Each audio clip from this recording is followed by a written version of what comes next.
देश की राजधानी दिल्ली दुनिया के सबसे प्रदूषित शहरों में से एक मानी जाती है। सर्दी के मौसम में यहाँ की हवा इतनी जहरीली हो जाती है कि सांस लेना मुश्किल हो जाता है। इस प्रदूषण में 2.5 पीएम जैसे खतरनाक कण पाए जाते हैं, जो खून में पहुंचने के बाद इंसान को गंभीर रूप से बीमार कर देते हैं।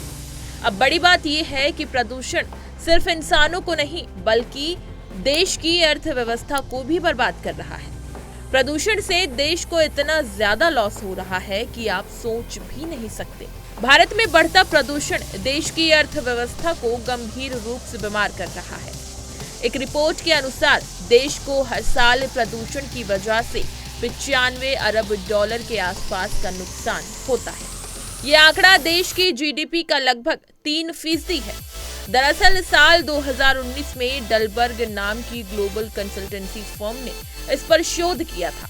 भारत में प्रदूषण की वजह से 2019 में 95 अरब डॉलर का नुकसान हुआ था। इस शोध के मुताबिक प्रदूषण की वजह से लोगों के काम की उत्पादकता में कमी आती है, लोग छुट्टियां लेते हैं और लोगों की समय से पहले मौत हो जाती है। इसके अलावा देश में स्वास्थ्य खर्च भी लगभग दोगुना हो जाता है।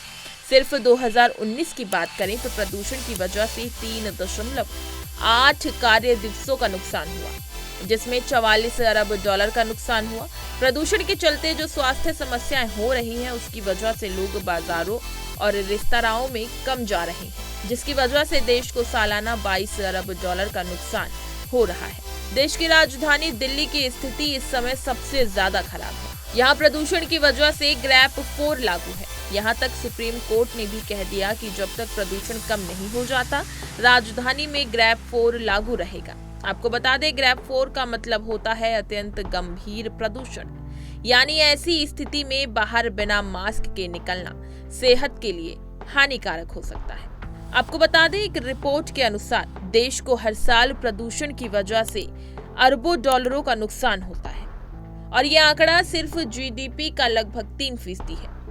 2019 में डलबर्ग नाम की ग्लोबल कंसल्टेंसी फर्म ने इस पर शोध किया था और बताया था कि देश को इस वजह से 2019 में 95 अरब डॉलर का नुकसान हुआ था। इसी तरह की तमाम खबरें और लेटेस्ट अपडेट्स के लिए बने रहिए हमारे साथ और देखते रहिए punjabkesari.com।